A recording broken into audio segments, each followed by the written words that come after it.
Hello അസ്സലാമു അലൈക്കും. ഇന്ന് ഞാൻ വന്നിട്ടുള്ളത് ഒരു കിടിലനായിട്ടുള്ള നല്ല സ്പൈസി ആയിട്ടുള്ള ഒരു ചിക്കൻ റെസിപ്പി ആയിട്ടാണ്. നമുക്ക് എളുപ്പത്തിൽ ഉണ്ടാക്കാൻ പറ്റുന്ന ഒരു നല്ല സ്നാക്ക് റെസിപ്പിയാണ്. നിങ്ങളെല്ലാവരും ട്രൈ ചെയ്ത് നോക്കുക. അപ്പോൾ ആദ്യമായിട്ട് ഈ ചാനൽ കാണുന്നവരുണ്ടെങ്കിൽ ചാനൽ ഒന്ന് സബ്സ്ക്രൈബ് ചെയ്യുക. അപ്പോൾ നമുക്ക് ലേറ്റ് ആക്കാതെ വീഡിയോയിലോട്ട് പോവാം. അപ്പോൾ ഇതുണ്ടാക്കാനായിട്ട് ആദ്യം തന്നെ നമുക്ക് ചിക്കൻ ഒന്ന് ഫ്രൈ ആക്കി എടുക്കണം. അപ്പോൾ ഞാനിവിടെ 1 ടേബിൾ സ്പൂൺ ഓയിൽ ഒഴിച്ചിട്ടുണ്ട് കേട്ടോ. അതിലേക്ക് നമുക്ക് കുഞ്ഞായിട്ട് കട്ട് ചെയ്തിട്ടുള്ള ചിക്കൻ ചേർത്ത് കൊടുക്കുക. ബോൺലെസ് ആണ്, നല്ല കുഞ്ഞായിട്ട് അരിഞ്ഞിട്ട് ചേർത്ത് കൊടുക്കുക. ഇനി ഇത് ഹൈ ഫ്ലെയിമിൽ ഒരു 2 മിനിറ്റ് നന്നായിട്ടൊന്ന് വഴറ്റിയെടുക്കുക. അപ്പോഴേക്കും ചിക്കൻ്റെ കളറൊക്കെ നന്നായിട്ട് മാറി നല്ല വൈറ്റ് കളറിൽ വരും. നമുക്ക് ഒരുപാട് ചിക്കൻ വേണ്ട. ഞാനിവിടെ ഏകദേശം ഒരു 1/2 കപ്പ് ചിക്കൻ മാത്രമേ എടുത്തിട്ടുള്ളൂ, കാരണം ഇതിന് മസാല കൂടുതൽ ആവശ്യമില്ല. അപ്പോൾ ഇതിലേക്ക് ഞാൻ ഒരു 1/4 ടീസ്പൂൺ മഞ്ഞൾപ്പൊടി ചേർത്തിട്ടുണ്ട്, 1 ടീസ്പൂൺ മുളക് പൊടി ചേർക്കുന്നുണ്ട്. പിന്നെ ഇതിലേക്ക് ഞാൻ ചേർക്കുന്നത് കുരുമുളക് പൊടിയാണ്, അത് 1/2 ടീസ്പൂൺ ചേർത്തിട്ടുണ്ട്. അപ്പോൾ എരിവ് നിങ്ങൾ നോക്കിയിട്ട് ചേർക്കുക കേട്ടോ. 1/2 ടീസ്പൂൺ ഗരം മസാലയും കൂടി ചേർത്തിട്ടുണ്ട്. എന്നിട്ട് നന്നായിട്ടൊന്ന് മിക്സ് ചെയ്തെടുക്കുക. അത്യാവശ്യം സ്പൈസി ആയിട്ടാണ് ഞാനിത് ചെയ്തിട്ടുള്ളത്. അപ്പോൾ നിങ്ങൾക്ക് സ്പൈസി ആയിട്ട് വേണ്ടെങ്കിൽ എരിവ് കുറച്ച് കുറയ്ക്കുകയൊക്കെ ചെയ്യാം. അപ്പോൾ നന്നായിട്ട് മസാലയൊക്കെ നന്നായിട്ട് ഇതിൽ പിടിച്ചിട്ടുണ്ട്, ആ ഒരു പച്ചമണമൊക്കെ മാറിയിട്ടുണ്ട് കേട്ടോ. അപ്പോൾ ഇനി നമുക്കിതൊന്ന് അടച്ച് വെച്ച് വേവിച്ചെടുക്കണം. അപ്പോൾ അതിന് മുമ്പായിട്ട് നമുക്ക് കുറച്ച് വെള്ളം ഒഴിച്ചു കൊടുക്കാം. ഏകദേശം ഒരു 1/2 കപ്പിൻ്റെ അടുത്ത് വെള്ളം അത്രയേ ഉണ്ടാവുള്ളൂ, ഒരുപാട് വേണമെന്നില്ല. അപ്പോൾ ഈ വെള്ളത്തിൽ കിടന്ന് ഇതൊന്ന് വെന്തതിന് ശേഷം നമ്മൾ ഇതിനെ ഡ്രൈ ആക്കി ഫ്രൈ ആക്കി എടുക്കുകയാണ് ചെയ്യുക. അപ്പോൾ നന്നായിട്ട് നമുക്കിതൊന്ന് മിക്സ് ചെയ്ത് കൊടുക്കുക. ഇനി ഇതിലേക്ക് നമുക്ക് ആവശ്യത്തിനുള്ള ഉപ്പും കൂടി ചേർത്ത് കൊടുക്കുക. എന്നിട്ട് നന്നായിട്ടൊന്നും കൂടെ മിക്സ് ചെയ്തെടുക്കുക. അപ്പോൾ ഇത്രയേ ഉള്ളൂ, നമ്മൾ ഉപ്പൊക്കെ ഇട്ടിട്ടുണ്ട്. ഇനി മിക്സ് ചെയ്തിട്ട് നമ്മളിതൊന്ന് അടച്ച് വെച്ച് വേവിക്കാൻ പോവുകയാണ്. അപ്പോൾ ഏകദേശം ഒരു 15 മിനിറ്റ് നമ്മൾ വേവിച്ചെടുക്കും. അപ്പോൾ നമ്മളൊന്ന് അടച്ച് വെച്ചിട്ട് ഏകദേശം ഒന്ന് കുറച്ച് കഴിയുമ്പോൾ ഒന്ന് തുറക്കുക, എന്നിട്ടൊന്ന് ഇളക്കിയിട്ട് കൊടുക്കുക. അങ്ങനെ ചെയ്തുകൊണ്ടിരിക്കണം, അല്ലെങ്കിൽ അടുക്കി പിടിക്കും. കാരണം ഈ ചിക്കനിൽ നിന്ന് അധികം ഒന്നും വെള്ളം ഇറങ്ങാനുണ്ടാവില്ല, നമ്മൾ ഒഴിച്ചിട്ടുള്ള വെള്ളം മാത്രമേ ഉണ്ടാവുള്ളൂ. അപ്പോൾ ഇടയ്ക്ക് ഇതുപോലെ ഒന്ന് ഇളക്കിയിട്ട് കൊടുക്കുക. അപ്പോൾ നന്നായിട്ട് ഇളക്കിയിട്ടിട്ടുണ്ട്. ഒന്നും കൂടി നമുക്കിതൊന്ന് അടച്ച് വെച്ചിട്ടൊന്ന് ഡ്രൈ ആക്കി എടുക്കുക. കുറച്ചും കൂടി ഒന്ന് ഡ്രൈ ആവാനുണ്ട്. അപ്പോൾ ഏകദേശം ഒരു 3-4 മിനിറ്റും കൂടി മതിയാവും. ഇപ്പോൾ നന്നായിട്ട് ഡ്രൈ ആയിട്ടുണ്ട്, നല്ല അടിപൊളിയായിട്ട് വന്നിട്ടുണ്ട്. ഇത്രയും മതി. ചെറുതായിട്ടൊന്ന് അതിൻ്റെ മേലെ ഇങ്ങനെ പെരണ്ടിയിരിക്കുന്ന ഗ്രേവി ഉണ്ടെങ്കിൽ അത് കുഴപ്പമൊന്നുമില്ല. ഇനി നമ്മൾ ഇതിലേക്ക് സവാളയാണ് കേട്ടോ ചേർക്കുന്നത്. ഞാൻ അത്യാവശ്യം വലുപ്പമുള്ളൊരു സവാള കുഞ്ഞായിട്ട് കട്ട് ചെയ്തിട്ട് ചേർത്തിട്ടുണ്ട്. നമ്മൾ ഓംലെറ്റിനൊക്കെ കട്ട് ചെയ്യുന്ന പോലെ കട്ട് ചെയ്യുകയാണെങ്കിൽ കുറച്ചും കൂടി നല്ലതായിരിക്കും. ഇനി നമുക്കിതൊന്ന് വഴറ്റിയെടുക്കാം. ഇത് നമ്മൾ വഴറ്റുമ്പോൾ ഒരുപാട് ഒരുപാട് വഴറ്റിയെടുക്കണ്ട. ചെറുതായിട്ട് കടിക്കുന്ന പരുവായാലും കുഴപ്പമൊന്നുമില്ല. നിങ്ങൾക്ക് അങ്ങനെ ഉള്ളി കടിക്കുന്ന കുഴപ്പമില്ലെങ്കിൽ അങ്ങനെ കടിക്കുന്ന പരുവത്തിൽ തന്നെ വഴറ്റിയെടുത്താൽ മതി, ഒത്തിരി നേരം വഴറ്റേണ്ട. ഇനി ഇതിലേക്ക് കുറച്ച് മല്ലിയിലയും കൂടി ചേർത്തിട്ട് നമുക്കൊന്നും കൂടെ ഒന്ന് മിക്സ് ചെയ്തെടുക്കാം. ഇതിൽ നമ്മളിനി എക്സ്ട്രാ പൊടികളൊന്നും ചേർക്കുന്നില്ല, കാരണം നമ്മൾ ഈ ഉള്ളിക്കും കൂടിയുള്ള പൊടിയാണ് നമ്മൾ ആദ്യം ചിക്കനിൽ ചേർത്തിട്ടുള്ളത്. എക്സ്ട്രാ ഒന്നും ചേർക്കുന്നില്ല. അഥവാ നിങ്ങൾക്ക് എന്തെങ്കിലും കുറച്ച് എരിവ് കുറവാണെന്ന് തോന്നുകയാണെങ്കിൽ ഈ സമയത്ത് വേണമെങ്കിൽ ചേർത്ത് കൊടുക്കുക. അപ്പോൾ നമ്മുടെ ഫില്ലിങ്സ് ഇവിടെ റെഡിയായി, നമുക്കതങ്ങ് മാറ്റി വയ്ക്കാം. അപ്പോൾ ഇനി നമുക്ക് ഇതിൻ്റെ മാവൊന്ന് കുഴച്ചെടുക്കണം. ഞാൻ ഇവിടെ 1 കപ്പ് മൈദ എടുത്തിട്ടുണ്ട്. ഇനി ഇതിലേക്ക് നമുക്ക് ആവശ്യത്തിന് ഉപ്പ് ചേർത്ത് കൊടുക്കുക. 1 കപ്പ് മൈദനെ കൊണ്ട് തന്നെ നമുക്ക് കുറേ ഉണ്ടാക്കിയെടുക്കാൻ പറ്റും. അപ്പോൾ ഇതിലേക്ക് ഞാൻ 1.5 ടീസ്പൂൺ ഓയിലും കൂടെ ഒഴിച്ചിട്ടുണ്ട്. ഇനി നമുക്കിത് നന്നായിട്ടൊന്ന് കൈവച്ചിട്ട് മിക്സ് ചെയ്തെടുക്കാം. ഇത് നമുക്ക് ഉണ്ടാക്കാൻ വലിയ പണിയൊന്നുമില്ല, 1 കപ്പ് മൈദയിലുള്ളൂ, പെട്ടെന്ന് നമുക്ക് കുഴച്ച് പരത്തിയെടുക്കാൻ പറ്റും. ഇനി നമുക്കിതിനകത്തോട്ട് കുറച്ച് വെള്ളം ഒഴിച്ചിട്ട് നല്ല സോഫ്റ്റ് ആവുന്നത് വരെ ഒന്ന് കുഴച്ചെടുക്കുക. അപ്പോൾ കുറച്ചായിട്ട് വെള്ളം ഒഴിച്ചാൽ മതി, കൂടി പോകണ്ട. കൂടി പോയി കഴിഞ്ഞാൽ പിന്നെ നമ്മൾ പൊടി ഇടേണ്ടി വരും, വെറുതെ വേസ്റ്റ് ആയി പോവും. അപ്പോൾ കുറച്ചായിട്ട് വെള്ളം ഒഴിച്ചിട്ട് നമുക്ക് നല്ലപോലെ കുഴച്ചെടുക്കുക. നല്ല സോഫ്റ്റ് ആവുന്നവരെ കുഴച്ചെടുക്കുക കേട്ടോ. നമ്മൾ സാധാരണ ചപ്പാത്തിക്കൊക്കെ ചെയ്യില്ലേ, അത്രയും തന്നെ മതി.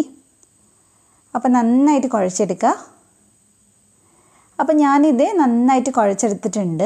ഇനി നമ്മളിത് റെസ്റ്റ് ചെയ്യാനൊന്നും വെക്കേണ്ട ആവശ്യമില്ല, നമുക്കിപ്പോൾ തന്നെ ഉണ്ടാക്കിയെടുക്കാം. അപ്പോൾ ഇതിനെ ഞാനിത് ഒരു 2 ബോൾസ് ആക്കിയിട്ട് മാറ്റിയിട്ടുണ്ട് കേട്ടോ. അപ്പോൾ ഇനി നമുക്കിതൊന്ന് പരത്തിയെടുക്കാം. നമ്മൾ ഒരുപാട് പരത്തൊന്നും വേണ്ട, കാരണം നമ്മളിത് 2 ബോൾസല്ലേ ആക്കിയിട്ടുള്ളൂ. അപ്പോൾ 2 വട്ടം ഒന്ന് പരത്തിയെടുക്കുക, അല്ലെങ്കിൽ 2-3 വട്ടം പരത്താനേ ഉണ്ടാവുള്ളൂ. നമ്മളിതിന് കട്ട് ചെയ്തെടുക്കുകയാണ് ചെയ്യുക. അപ്പോൾ നമുക്ക് അത്യാവശ്യം വലുപ്പത്തിൽ കട്ട് ചെയ്തെടുക്കാം. ഇത് നമ്മൾ പരത്തിയെടുക്കുന്ന സമയത്ത് അത്യാവശ്യം തിന്നായിട്ട് തന്നെയാണ് പരത്തിയെടുക്കുന്നത്, കാരണം നമ്മൾ എത്രത്തോളം തിന്നാവുന്നോ അത്രയും നമുക്ക് നല്ല ക്രിസ്പി ആയിട്ട് കിട്ടും. പക്ഷെ നമ്മൾ പൊട്ടി പോകാനും പാടില്ല കേട്ടോ, അത് ശ്രദ്ധിക്കണം നമ്മൾ പരത്തുന്ന സമയത്ത്. അപ്പോൾ ഇത് നന്നായിട്ട് പരത്തിയെടുത്തിട്ടുണ്ട്, അത്യാവശ്യം തിന്നാക്കിയിട്ട് തന്നെയാണ് പരത്തിയിട്ടുള്ളത്. അപ്പോൾ ഇനി നമുക്ക് കുറച്ച് വലുപ്പമുള്ളൊരു അടപ്പ് വെച്ചിട്ട് ഇതൊന്ന് കട്ട് ചെയ്തെടുക്കാം. അപ്പോൾ അത്യാവശ്യം വലുപ്പമുള്ള അടപ്പാണ് കേട്ടോ. അപ്പോൾ കുറച്ചും കൂടി നമുക്കത് ഡിസൈനൊക്കെ ചെയ്യുന്ന സമയത്ത് കുറച്ചുകൂടി എളുപ്പമായിരിക്കും. അപ്പോൾ ഇത് ഞാൻ 3 എണ്ണമാണ് കട്ട് ചെയ്തെടുത്തിട്ടുള്ളത്. അപ്പോൾ ഇനി നമുക്ക് ബാക്കി എടുത്തങ്ങ് മാറ്റാം. ഇനി നമ്മൾ നേരത്തെ ഉണ്ടാക്കി വെച്ചിട്ടുള്ള ഫില്ലിങ്സ് ഉണ്ടല്ലോ, അതിൽ നിന്ന് നമുക്ക് കുറച്ച് മാത്രം ചേർത്ത് കൊടുത്താൽ മതി. 1 ടീസ്പൂണൊക്കെ നമുക്ക് ഫില്ലിങ്സ് വേണ്ടുള്ളൂ. കൂടുതൽ വെച്ച് കഴിഞ്ഞാൽ നമുക്കിത് ഭംഗിയിൽ ചെയ്തെടുക്കാൻ പറ്റില്ല. അപ്പോൾ കുറച്ച് മാത്രം മതി. ഇനി ഇതിൻ്റെ സൈഡിൽ മൊത്തമായിട്ട് കുറച്ച് വെള്ളം തൊട്ടിട്ട് ഒന്ന് നനച്ച് കൊടുക്കുക. നന്നായിട്ട് ഒട്ടിക്കിട്ടാൻ വേണ്ടിയിട്ടാണ്. എന്നിട്ട് ഇതേപോലെ ഹാഫായിട്ട് മടക്കുക. അപ്പോൾ അതിൻ്റെ മസാല ഇതുപോലെ നടുക്കിയിരിക്കണം. എന്നിട്ട് ആ സൈഡ് വശമൊക്കെ അത്യാവശ്യം വീതിയിൽ തന്നെ ഒന്നുമില്ലാതെ ഇങ്ങനെ ഇരിക്കണം. അപ്പോഴാണ് നമുക്കിത് കൃത്യമായിട്ട് ചെയ്തെടുക്കാൻ പറ്റുക. ഇനി നമുക്കിതിൻ്റെ ഡിസൈൻ ഉണ്ടാക്കാം. ഇതുപോലെ ഒന്ന് പിടിച്ചിട്ട് ഇതിൻ്റെ ആ 2 അറ്റം ഉണ്ടല്ലോ, അതൊന്ന് ഒട്ടിച്ചെടുക്കുകയാണ് നമ്മൾ ചെയ്യുക. ഇതുപോലെ ഒന്ന് പിടിച്ചാൽ മതി. ജസ്റ്റ് ഇതുപോലെ ഒന്ന് ഒട്ടിച്ചെടുക്കുക. വളരെ സിമ്പിളാണ് ചെയ്യാനായിട്ട്. ഇത് നന്നായിട്ട് ഒട്ടിക്കിട്ടാനായിട്ട് നമ്മൾ ആ ഒരു ഒട്ടിക്കുന്ന ഭാഗം ഉണ്ടല്ലോ, അവിടെ കുറച്ച് വെള്ളം ഒന്ന് തൊട്ട് കൊടുക്കുകയാണെങ്കിൽ പെട്ടെന്ന് നന്നായിട്ട് ഒട്ടിക്കിട്ടും. നമുക്ക് ഫ്രൈ ചെയ്യുന്ന സമയത്ത് വിട്ടു പോകുന്നില്ല. ഇതുപോലെ ചെയ്ത് കൊടുത്താൽ മതി. അപ്പോൾ നമ്മുടെ ആദ്യത്തേത് ഇവിടെ റെഡി ആയിട്ടുണ്ട്. അപ്പോൾ ഇതേപോലെ തന്നെ നമുക്ക് അടുത്തതൊന്ന് ചെയ്തെടുക്കാം. അപ്പോൾ ഞാൻ നേരത്തെ പറഞ്ഞ പോലെ തന്നെ ഫില്ലിങ്സ് വെക്കുമ്പോൾ വളരെ കുറച്ച് മാത്രം വെക്കുക. എന്നാലേ നമുക്ക് നല്ല ഭംഗിയിൽ ചെയ്തെടുക്കാൻ പറ്റുള്ളൂ. ഒരുപാട് ഫില്ലിങ്സ് ആയിക്കഴിഞ്ഞാൽ നമുക്കിത് മടക്കാനൊക്കെ ബുദ്ധിമുട്ടാവും. സൈഡൊക്കെ നന്നായിട്ട് വെള്ളം തൊട്ടിട്ട് ഇതുപോലെ ഒന്ന് ആക്കി കൊടുക്കുക. ഇനി നമുക്ക് ഹാഫായിട്ടൊന്ന് മടക്കിയെടുക്കാം.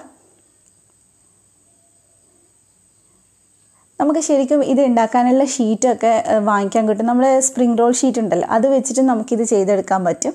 അങ്ങനെ ഷീറ്റ് വെച്ച് ചെയ്യുന്ന സമയത്ത് കുറേ ക്രിസ്പി ആയിട്ട് കിട്ടും. ഇതിനേക്കാളൊക്കെ ക്രിസ്പി ആയിട്ടാണ് കിട്ടുക.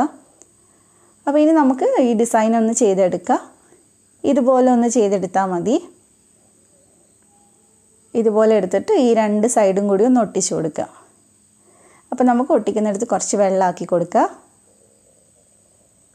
അപ്പോൾ ഇത് ഇത്രയേ ഉള്ളൂ. നന്നായിട്ട് ഒട്ടിച്ചിട്ടുണ്ട്.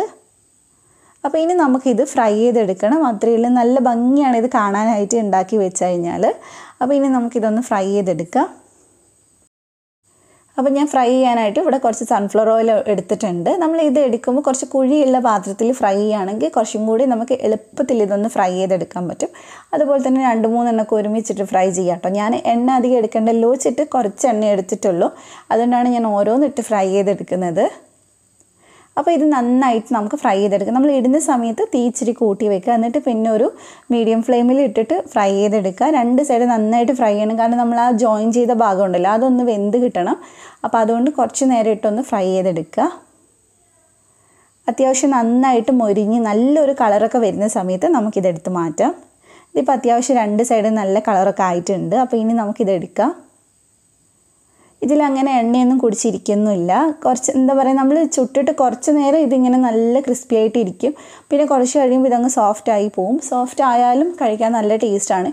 അതുകൊണ്ട് നമ്മൾ നോമ്പ് തുറക്കാനൊക്കെ ഉണ്ടാക്കുന്ന സമയത്ത് ആദ്യമേ ഡിസൈനൊക്കെ ചെയ്ത് വെക്കുക. അപ്പോൾ കുറച്ച് മുമ്പ് മാത്രം നമ്മളിത് ഫ്രൈ ചെയ്ത് വെച്ചാൽ മതി.